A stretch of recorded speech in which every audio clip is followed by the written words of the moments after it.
I want to express my sincere appreciation to the Morning Star community.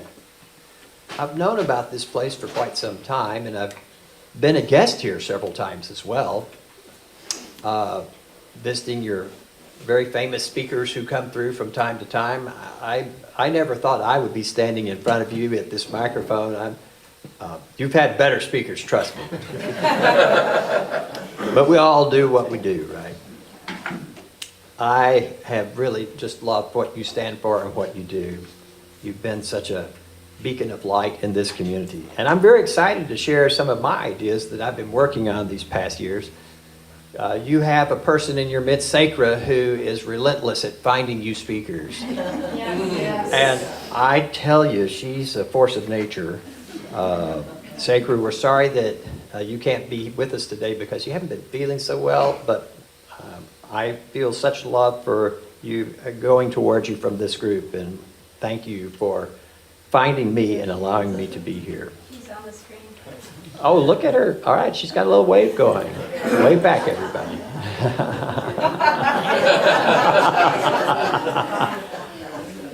Now, Sacred, don't steal my show. No, you can.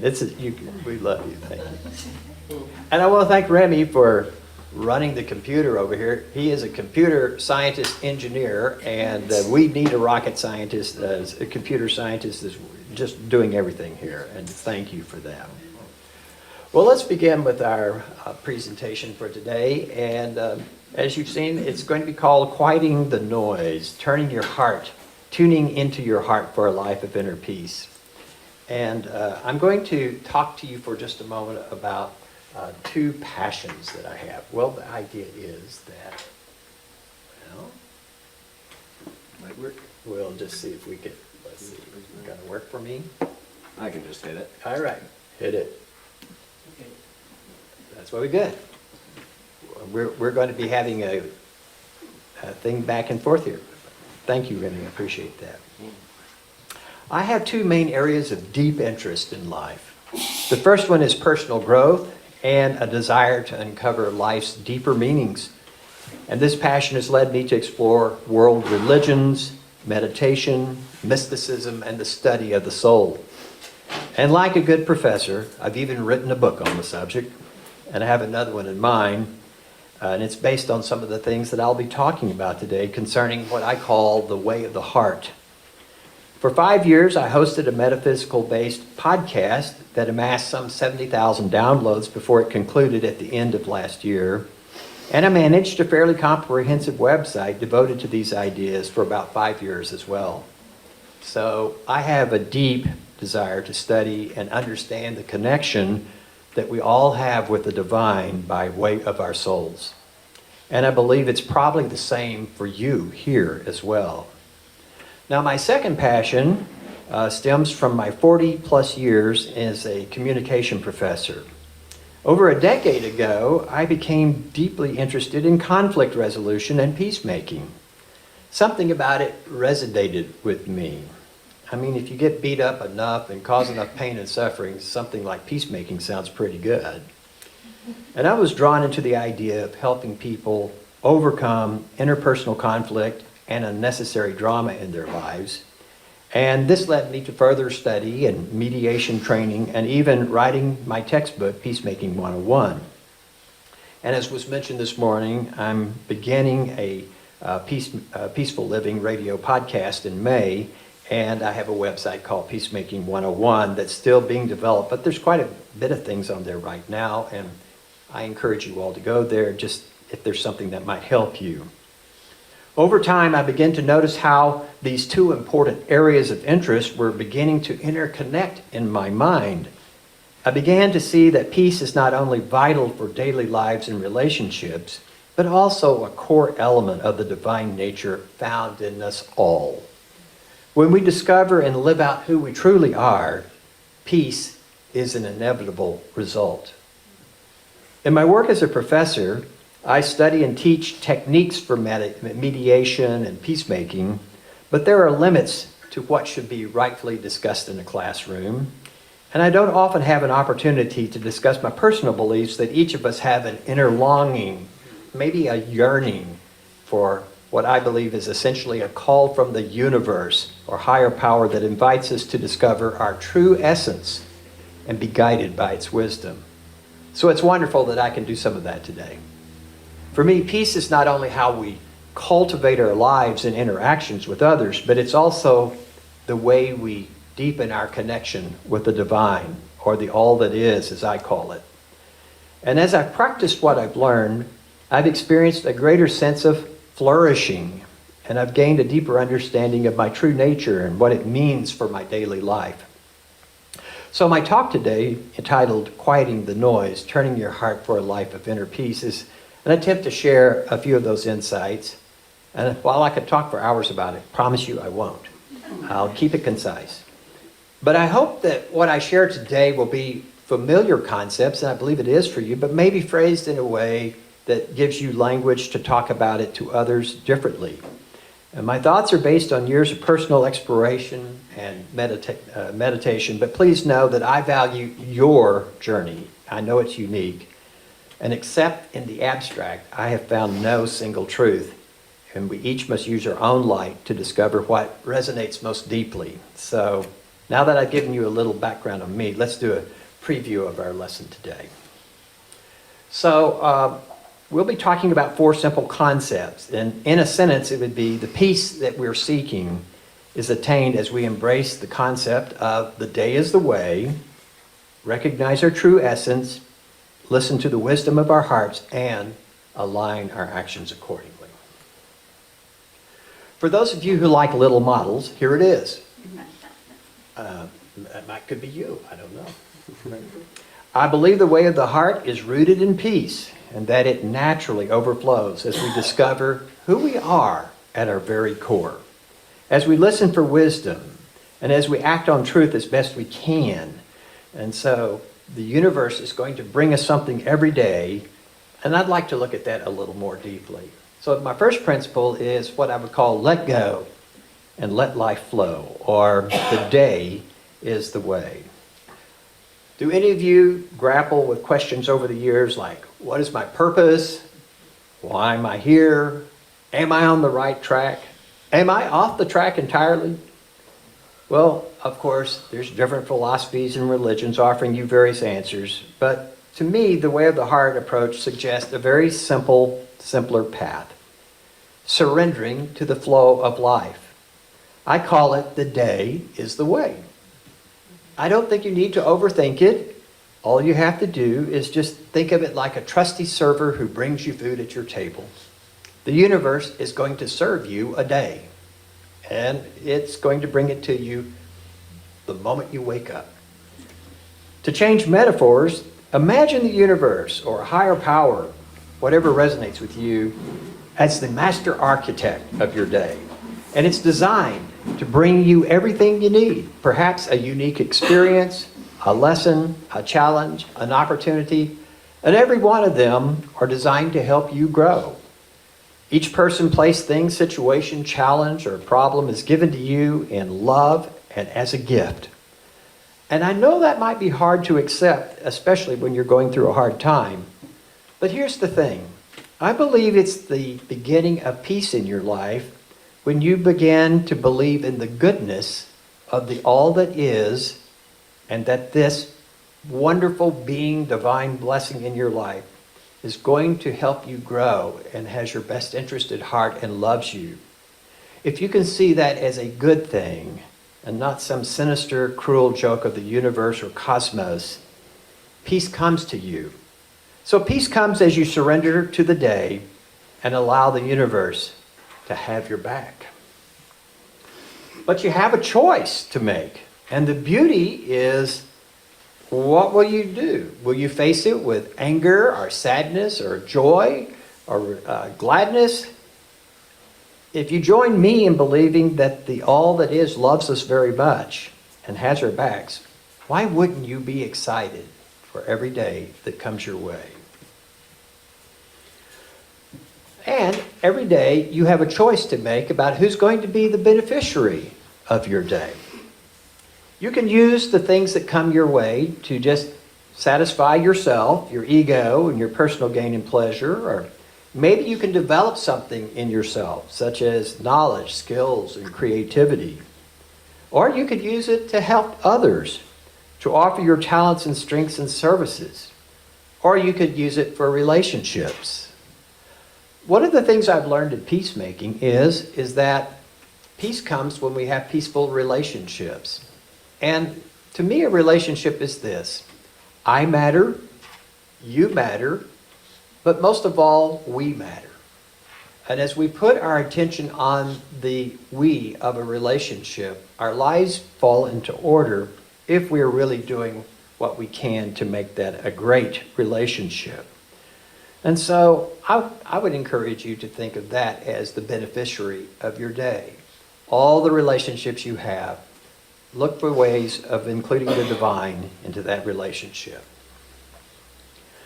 I want you to be at peace and trust the universe as the architect of your day.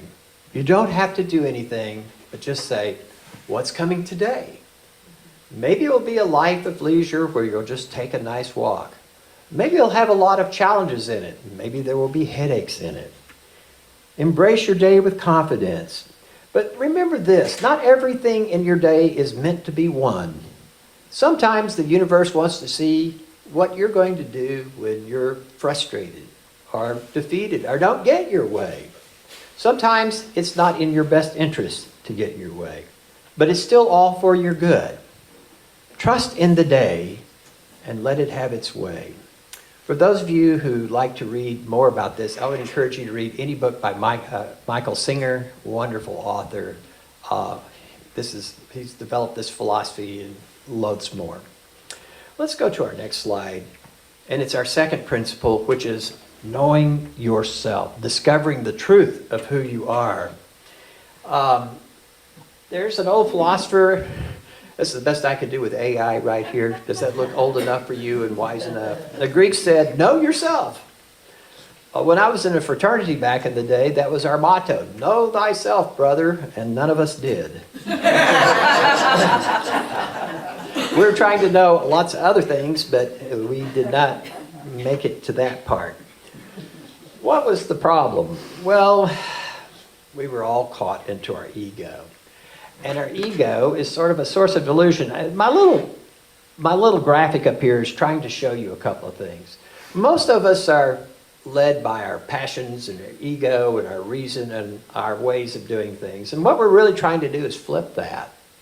Is to flip it so that the true essence of who we are is really what directs us and motivates us, with enough ego to answer the door when somebody, needs to talk to you, or to be that friendly person, but not to be run by that. The ego is always falling short. It's limited to our 5 senses and our learned skills. And, it's really, if you think about it, what we call the ego is just this assemblages of accumulated trial and error experiences that we've had, the feelings and other sensory data that we've organized in our minds in such a way so that it will make sense to us. But all you have to do is ask Carrie over here. Things that make sense to me don't always make sense to her, okay? I think I make perfect sense, but you would have to talk to her. The ego falls short. The ego is filled with trial and error and ingrained beliefs. But possibly the worst of it is that your ego is a programmed being. When we live from our ego, we are living from programming.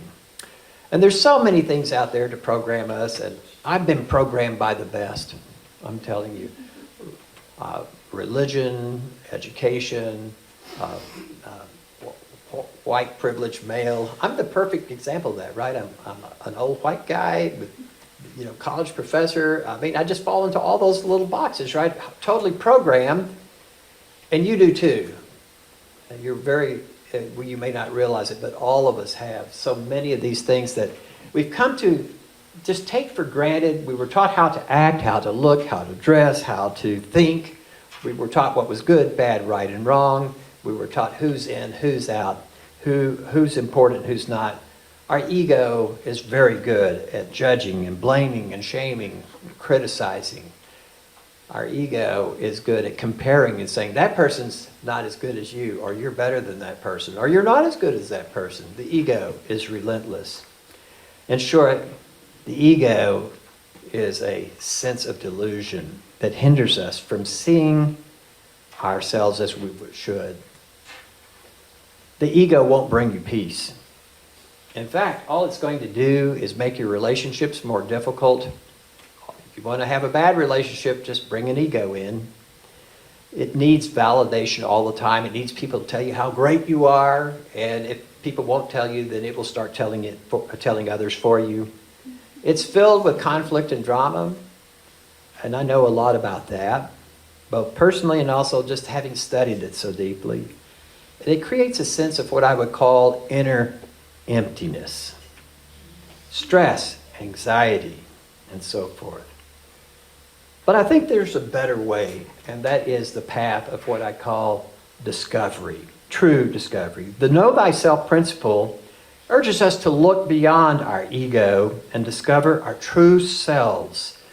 This journey of discovery involves practices like meditation and contemplation, which can help us access that deep level of awareness.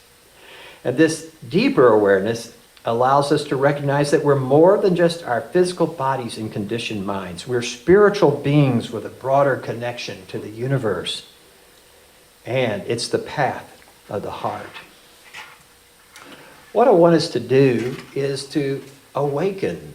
Awaken and know who you really are. You're more than that mind based on trial and error and the experiences you've accumulated in this however many years you've been on the planet.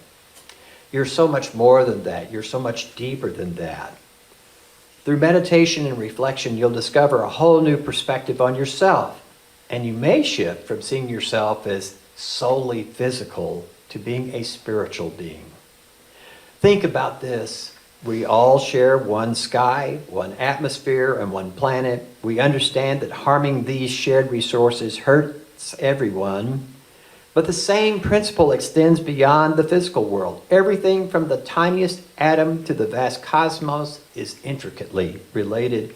We're not just a part of this grand existence. We are an essential part of it. And this oneness is at the core of who you truly are. There's only one thing going on, and you're it. Realizing this has the potential to transform you and to cause you to flip that model that I was telling you about. Accepting this truth empowers you to transcend your ego's limitation, to realize that whatever is being whispered in your ear about how bad you are or how you don't measure up or how you're never enough is not the truth at all of who you are. The drama, the negativity, and the suffering created in your life goes away as you discover a deeper, eternal truth within. Which brings us to our third point, listening to the heart's wisdom. Once you know that you are bigger and more expansive than you ever dreamed, then you realize that there's a deeper wisdom available to you to tap into. It's powerful, and it's available to anyone who's willing to cultivate it.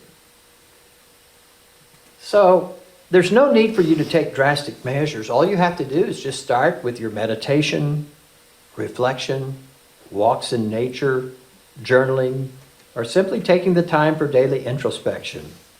All of these things can help you connect with your inner wisdom. The key is to carve out a quiet moment for yourself, even if it's just a small period of time. It's the highest leverage thing that you can do. How many of you wake up early in the morning? How many of you wake up like 4 or 5 and you're going, oh, what's going on? Why am I awake? Why not use that as a time for meditation or contemplation? I get up at 5 every morning. I wake up, I just discover to go with it, right? I use that time to start my day by contemplating a question that I select. Sometimes I write down what arises. Other times I just let it roll through my mind and I wait for insights to emerge. But regardless of the message or the method, wisdom comes. And here's what I've noticed. That these wonderful messages of wisdom about whatever may be troubling me, or whatever question I've wanted to know about, or when I think about the state of one thing or another, is I receive a truthful message that is both peaceful, centered, and believe it or not, non-judgmental. That's how you know when you're listening to your heart as opposed to your ego. There's a lot of people who are very afraid of meditating or contemplation, like, how would you know that it's not? Is it peaceful? Is it calm? Is it centered? Is it non-judging? Let's go to our next one. Your inner wisdom will bring you all of these things that I put here on this slide. You become more self-aware of who you really are. You understand your own thinking, thoughts, and emotions and motivations much better. Your intuition becomes sharper, and a heart of compassion to see the world for what it really is, and to see the direction that the world is really going, and it's not as strange as you might think, that in a larger plan, things are doing very nicely. Thank you very much. Increased discernment, acceptance, connection, equanimity, all of these things available to you for wisdom. Why don't we do this more often? Well, like I said, it's available for those who are willing to cultivate it. The last thing I'm putting up here for today is probably self-evident, but you've got to live this truth. If you ask for wisdom, you have to live it. If your wisdom says you must forgive, then you must forgive, or it's not going to work, is it? We can spend a lot of time in contemplation and meditation, but then I find that the world sort of slaps me in the face again. And it's like, well, let's put this to work. Let's kick the tires on this baby and see if it'll roll, right? And it does. Wisdom is like a bridge that connects our inner and outer worlds. And we're going to take what we've come away with in that time of quiet and live it out. It will be a moment where you can take what you've heard inside. Now, I want you to know that this isn't about blind optimism or ignoring challenges. It's about using your inner compass, the wisdom you gain from your self-discovery and reflection, to live in the world that's got a lot of problems. But when you live your truth, you'll bring your unique gifts and talents to the table. And this creates a ripple effect.